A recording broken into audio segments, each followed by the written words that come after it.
দেগঙ্গায় খুনের পুনর্নির্মাণ হচ্ছিল আর সেই খুনের পুনর্নির্মাণ ঘিরে উত্তেজনা। ধৃতদের ফাঁসির দাবিতে বিক্ষোভ নিহতের পরিবারে। দেখুন একবার খুনের পুনর্নির্মাণ করতে গিয়ে কি উত্তেজনা তৈরি হয়।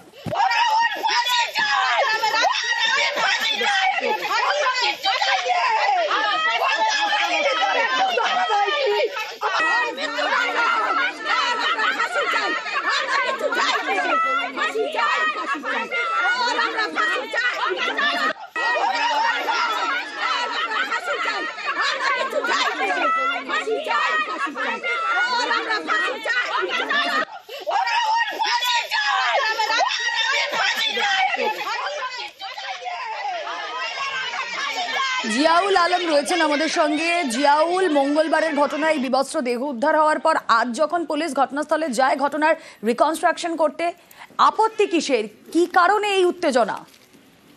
দেখো, অর্থাৎ এই মহিলা আসমা তারা বা বিবি, ইনি হচ্ছেন মাস্টার মাইন্ড। ইনি ফোন করে ডেকেছিল শরীফুলকে এবং ডেকে নিয়ে গিয়ে সেখানে ঠান্ডা মাথায় খুন করা হয়। ফলে এক ফুল তিন মালি, এই মহিলার সঙ্গে আরো তিন পুরুষের সম্পর্ক ছিল। ফলে এই শরীফুল সেখানে যায় এবং শরীফুলকে ফোন করে আসমা তারা ডাকে এবং তাকে নৃশংসভাবে খুন করে। তারপরে সেখান থেকে তার বস্ত্র সেগুলো কিন্তু পুকুরে ফেলে দেওয়া হয়, মোবাইল, টর্চ লাইট ফেলে দেওয়া হয়। পরবর্তীকালে সেখান থেকে নিয়ে গিয়ে একটু ধান খেতে বিবস্ত্র শরীফুলের মৃতদেহ সেখানে ফেলা হয়। ফলে দোষীদের কঠিন সাজা, তখন যেভাবে নৃশংসভাবে খুন করা হয়েছে এবং মহিলা পুরো মাস্টার মাইন্ড, ফলে তার ফাঁসির দাবি তুলে এলাকার মানুষজন বিক্ষোভ দেখায়। তাদের একটাই দাবি, মহিলার কঠোর শাস্তি হোক, ফাঁসি হোক। তার কারণ তিনি ফোন করে ডেকে নিয়েছেন। ফলে একাধিক যুবকের সঙ্গে এই মহিলার সম্পর্ক ছিল এবং তিনি একের পর এক মহিলাকে, পুরুষদেরকে ডাকতেন এবং তার সঙ্গে এই সম্পর্ক অর্থ নিয়ে তাদেরকে ফাঁসানো হতো, এমনটা অভিযোগ করছেন এলাকার মানুষ। শরীফুলও সেই ফাঁদে পা পড়ে এবং তার কাছ থেকে মোটা অঙ্কের টাকা, অন্যদিকে তাকে খুন করার পরিকল্পনা করে আসমা তারা এবং আসমা তারা আরো দুই তার সঙ্গীকে নিয়ে ঠান্ডা মাথায় খুন করে জলে ফেলে দেয়। ফলে তার কঠোর সাজা হোক, এমনটা দাবি তুলে এলাকার মানুষ বিক্ষোভ দেয়। ওকে,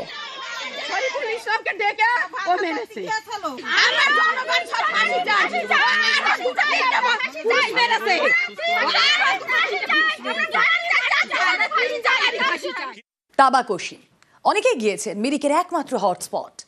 দেশি বিদেশি পর্যটকদের কাছে কার্যত চুম্বক। এই পর্যটন কেন্দ্র বদলে দিয়েছিল এলাকার অর্থনীতি। কিন্তু শনিবারের বৃষ্টি, ধস, সব শেষ।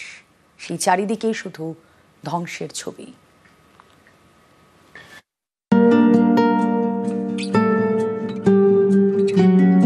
পাহাড়, নদী, জঙ্গল, চা বাগান,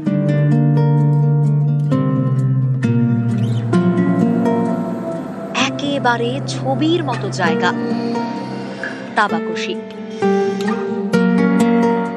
দার্জিলিং জেলার মিরিকে পর্যটনের হটস্পট। শনিবারের দুর্যোগে সেই তাবাকশির লণ্ডভণ্ড। নাগাড়ে বৃষ্টিতে ফুঁসে ওঠে রাংভাং নদী, ধস নামে। ক্ষতিগ্রস্ত হয় প্রায় 16টি হোমস্টে। কয়েকটি হোমস্টে ভেসে গিয়েছে, কয়েকটি হোমস্টে কোনো রকমে দাঁড়িয়ে। 16 से 17 होम स्टे का डैमेज हो गया है। लॉस तो मेरा मेजर लॉस है। आप देखिए पूरा लॉस है। मतलब मेरा पूरा, मैंने आज तक जितना भी कमाई किया सब कुछ डाल दिया था, सब कुछ लॉस है। রাংভাং নদীর উপর লোহার সেতু, জলের তোড়ে সেই সেতু ভেঙে চুরমার। পাশেই কোনো রকমে নদী পারাপারের জন্য একটা রাস্তা তৈরি করা হয়েছে। ভেঙে গিয়েছে মিরিক এবং তাবাকশির মধ্যে সংযোগকারী সেতুও। ফলে 20 মিনিটের রাস্তা এখন ঘুরপথে যেতে 2 ঘন্টা। 1968 से भी बड़ा है ये।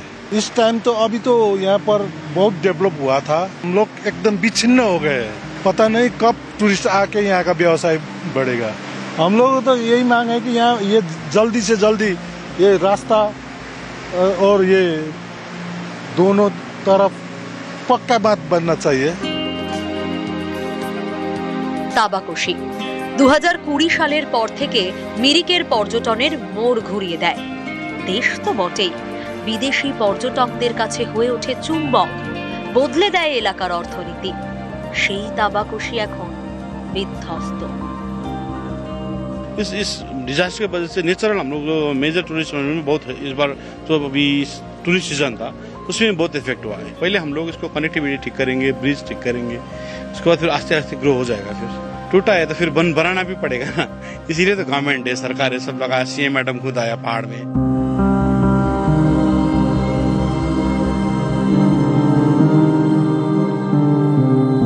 এখানকার একের পর এক হোমস্টে একেবারে কিন্তু শেষ হয়ে গেছে। স্বাভাবিকভাবে দুশ্চিন্তায় হোমস্টের মালিকেরা কবে স্বাভাবিক হবে, পর্যটকেরা বা কবে এখানে আসতে হবে সেই বিষয়ে কিন্তু এখনো কোনো রকম নিশ্চয়তা নেই। ক্যামেরায় অলোক কুমার দের সঙ্গে পার্থক্য সরকার, নিউজ 18 বাংলা, তাবাকুশি। দুর্যোগ কেটেছে, রেখে গিয়েছে দগদগে ক্ষত। ভেঙেছে বাঁধ, বাড়িতে ফাটল, রাস্তার দুপাশে জমে রয়েছে পলি। নাগরাকাটায় নদী পারে বাসিন্দাদের চোখে মুখে এখন শুধুই আতঙ্ক। তাদের দাবি বদলে গিয়েছে গাঠিয়া নদীর গতিপথ।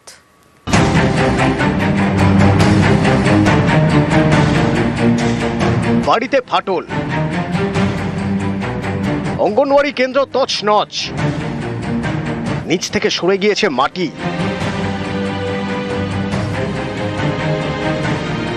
এ ছবি জলপাইগুড়ির নাগরাকাটার খয়েরবাড়ি কলোনি।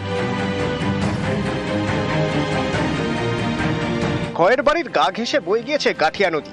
শনিবার রাতে নাগাড়ে বৃষ্টিতে ফুঁসে ওঠে এই নদী। বহু জায়গায় বাঁধ ভাঙে, দুপার ভাসিয়ে দেয়। জলের তোরে ক্ষতিগ্রস্ত হয় একের পর এক বাড়ি, অঙ্গনওয়াড়ি কেন্দ্র বিধ্বস্ত।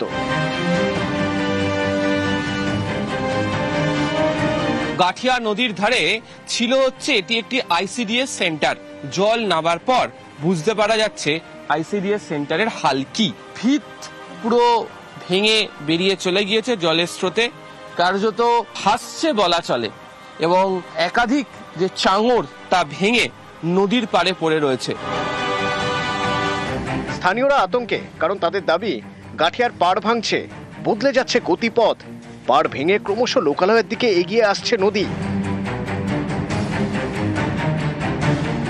এখান থেকে 25 ফুট দূরে ছিল জমিটা, সামনেই ছিল জালি, সব জালি বান ছিল, সব চলে গেছে। ছোটবেলা থেকে জন্ম এখানে, এত বড় হয়ে গেল, আজ পর্যন্ত এরকম ফ্ল্যাট হয়নি কোনোদিনও, আর কোনোদিনও এত এই জমিন এরকম নষ্ট হয়নি। আমাদের ঘরের অবস্থা এরকম হয়ে আছে যে ভিতরে নিচুতে, যে পাকার নিচুতে আছে, এখান থেকে হচ্ছে মাটিগুলো সব বাইরে হয়ে গেছে। যেগুলো যে বোল্ডার ছিল, পাথর তোমার মাটি ছিল, বজড়ি ছিল, ওগুলো সব বাইরে হয়ে গেছে ওই পাশ দিয়ে।